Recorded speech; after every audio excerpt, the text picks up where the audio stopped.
morning, class 7 students. How are you बेटा? कल की रीडिंग की थी आपने चैप्टर की होगी या नहीं भी की होगी, क्योंकि जब तक आप रीडिंग करके मुझे नहीं भेजेंगे तो मुझे पता नहीं चलता है और आप लोग भेज नहीं रहे हैं। तो जो भी कुछ आपका हो रहा है, जिस तरह से भी आपकी पढ़ाई हो रही है और जिस तरीके से आपको बताया जा रहा है, उसी तरीके से आप लोगों को भी अपने आप को कंप्लीट करना है, वरना इसका कोई मतलब नहीं रहेगा। ठीक है, कल मैंने धरती कितना देती है का फर्स्ट पैराग्राफ आपको रीड कराया था, एक बचपन की कहानी कि बचपन में हम क्या क्या कर सकते हैं, क्योंकि वो बचपना होता है, हमें समझ नहीं होती, हम किसी भी अच्छे को बुरा, बुरे को अच्छा कैसे भी कर देते हैं, क्योंकि हमारे मन में ये भाव नहीं होता है कि हम क्या कर रहे हैं। तो उस समय जब कवि ने, लेखक ने, कवि ने, लिखने वाला लेखक, कवि जो कविता लिख रहा है, तो उसने पैसे का पेड़ लगाया। उसके मन में ये रहा कि पैसे का भी पेड़ उग जाएगा, लेकिन उसने काफी इंतजार किया, पैसे का कोई पेड़ नहीं हुआ। अब आगे वो क्या कहना चाहता है उसे देखिए, आप देखिएगा ध्यान से आगे की लाइनों में। अर्धशती है राती निकल गई है तब से, कितने ही मधुर पतझड़ बीत गई अनजानी। ग्रीष्म तपे वृषा झूली, शरदें मुस्काई, सीसी कर हेमंत कंपे, तरु जरे खिले वन। और जब फिर से गाड़ी उदी लालसा लिए, गहरे कजरारे बादल बरसे धरती पर। मैंने कौतूहलवश आंगन के कोने की गीली तह यूं ही उंगली से सहलाकर बीज सेन के दबा दिए मिट्टी के नीचे। भूखे अंचल में मणि माणिक बांध दिए हूँ, मैं फिर भूल गया इस छोटी सी घटना को, और बात भी क्या थी याद जिसे रखता मन। किंतु एक दिन जब मैं संध्या को आंगन में टहल रहा था, तब सहसा मैंने देखा उसे हर्ष विमूढ़ हो उठा मैं विस्मय से। अब काफी समय निकल गया, अर्धशती यानी कि 50 वर्ष का समय, आधा सौ का आधा भाग निकल चुका था। तो अब से न जाने कितने ही पतझड़ के मौसम आए, कितने ही मधुर मौसम आए, सब निकल गए। ग्रीष्म तपे वर्षा झूली, गर्मी ने बहुत तपाया, वर्षाएं आई, सर्दी मुस्काई, सर्दियां मुस्कुराती हुई निकल गई। सीसी कर हेमंत कपे तरु जरे खिले वन, और सीसी हेमंत यानी कि सर्दियों में हमारे कांपते रहे तरु, पेड़ पौधे झनझनाते रहे, खिलते रहे वन को पेड़ पौधे उस समय।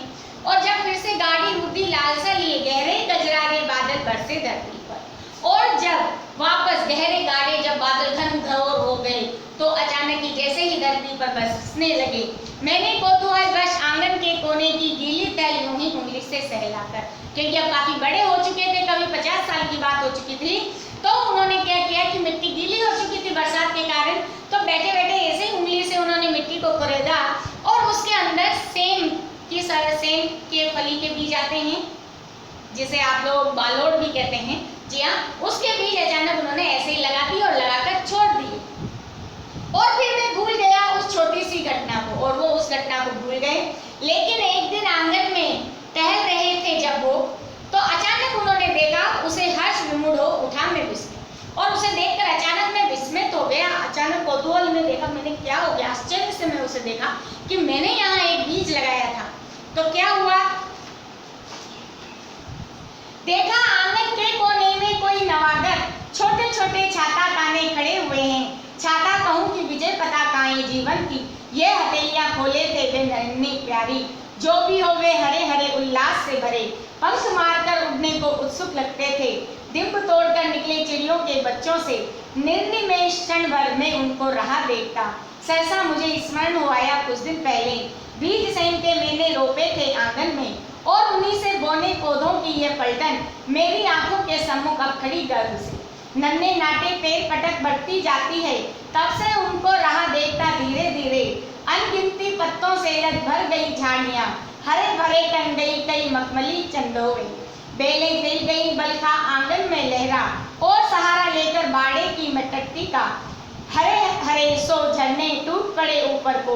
मैं अवाक रह गया, वंश कैसे बढ़ता है, छोटे तारों से छितरे फूलों के छींटे, झागों से लिपटे शहरों श्यामल लतरों पर सुंदर लगते थे मावस के हसमुख नक्शे, चोटी के मोती से आंचल के बूटों से। आगे कवि कह रहा है कि जब मैंने उस आंगन को अचानक ही वहां पर देखा तो मुझे बहुत कुछ नया लगा और छोटे छोटे यानी कि छोटे छोटे पत्ते ऐसे यूं उसके पत्ते होते हैं तो ऐसा लगा जैसे छाता डाले हुए हो और विजय पताका है जैसे मेरी जीत हो गई है जिंदगी में। ये हथेलियां खोले थे वे नन्ही प्यारी जो भी हो वे हरे हरे उल्लास से भरे। ऐसा लग रहा था जैसे नन्हे नन्हे हाथ खिल गए हों, छोटे छोटे हाथ बुला रहे हो और बड़ा ही उल्लास उनमें, बड़ी प्रसन्नता उनमें भरी हुई थी। पंख मारकर उड़ने को उत्सुक लगते थे डिंप तोड़कर निकले चिड़ियों के बच्चे से। वो पत्ते उस समय ऐसे लग रहे थे जैसे पंख हो और उड़ने को तैयार हो, जैसे चिड़िया अपने डिंप अंडे को तोड़कर उसमें से बच्चे निकल रहे थे। निन्नी में क्षण भर मैं उनको राह देखता, यानी कि मैं उनको क्षण भर के लिए एकटक होकर बिना आँख को झपकाए उन्हें देखता रहा। सहसा मुझे स्मरण हो आया कुछ दिन पहले, फिर अचानक ही मुझे स्मरण यानी कि याद आई कि बीज सेम के मैंने रोपे थे आंगन में, कि मैंने सेम के बीज आंगन में लगाए थे और उन्हीं से ये बोने छोटे छोटे पौधों की पलटन यानी कि बहुत सारे पेड़ पौधे। पलटन आप जानते हैं जैसे सैनिकों का समूह होता है उसे पलटन कहा जाता है। तो वो एकदम से काफी सारे सैनिक आ गए हों। मेरी आंखों के सम्मुख खड़ी गर्भ से नन्हे नाटे पेड़ बढ़ती जाती है और मेरी आंखों के सामने वो नन्हे नन्हे छोटे छोटे पौधे अब बढ़ते हुए नजर आ रहे हैं और तब से देखता धीरे धीरे और मैं उनको देखता रहा हूँ। अनगिनती पत्तों से लद भर गई झाड़ियाँ और न जाने कितने ही पत्तियों से लगकर वो झाड़ियाँ भरने लग गई।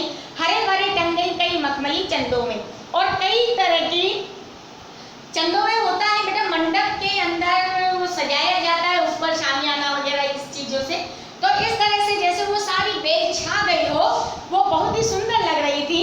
बेलें फैल गई बलखा आंगन में लहरा और वो बेलें बल खाती हुई टेढ़ी मेढ़ी होती हुई पूरे आंगन में लहराने लग गई। और सहारा ले बाड़े की टट्टी एक होती है, बाड़े की वो एक गेट सा बनाया जाता है उसको बोला, उसके सहारे वो चढ़ गई। हरे हरे सो झरने फूट पड़े ऊपर को न जाने और मैं अवाक रह गया वंश कैसे बढ़ता है। हरे हरे सो झरने न जाने कितने ही झरने जैसे ऊपर से फूट पड़े हों और मैं देखता रहा कि वंश आगे कैसे बढ़ता है, धीरे धीरे कैसे वंश की आगे गति होती है।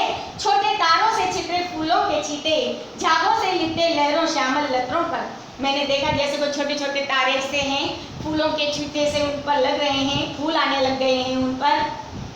झागों से लिपटे लहरों श्यामल लतरों में यानी कि श्यामल लतरों श्याम रंग सांवले रंग के अंदर उसके अंदर झाग से भर गए हैं, लहरें आ गई हैं। सुंदर लगते थे मावस के हंसमुख नभ से, मावस अमावस्या को बोलते हैं, चोटी के मोती से आंचल के बूटों से। यानी कि अब वो पेड़ इतना बड़ा हो चुका था, हंसता हुआ नजर आ रहा था, उसमें फूल पौधे फूल आने लगे थे जिसके कलरफुल वो कलर कोई बैंगनी इस तरह का कलर था, श्यामल भी कलर था, तो वो बहुत ही सुंदर लग रहा था। कहने का मतलब यह है कि एक उम्र का तजुर्बा जब होता है इंसान को और उस तजुर्बे से जब वो कोई अच्छा काम करता है तो उसे समझ में आता है कि उसने पहले क्या किया था और अब जो किया है वो क्या किया है। ठीक है, तो यहाँ तक का पैराग्राफ हमने रीड किया। आप लोग इसको वापस वीडियो को सुन लीजिएगा, न समझ में आए जिस जगह समझ लीजिएगा। नीचे जो शब्दार्थ है ये आपको HW में करने हैं। कल पीछे वाले शब्दार्थ दिए थे मैंने और इसकी रीडिंग करनी है आपको कंप्लीट। ठीक है, बाकी का हम कल करेंगे। Thank you, have a nice day.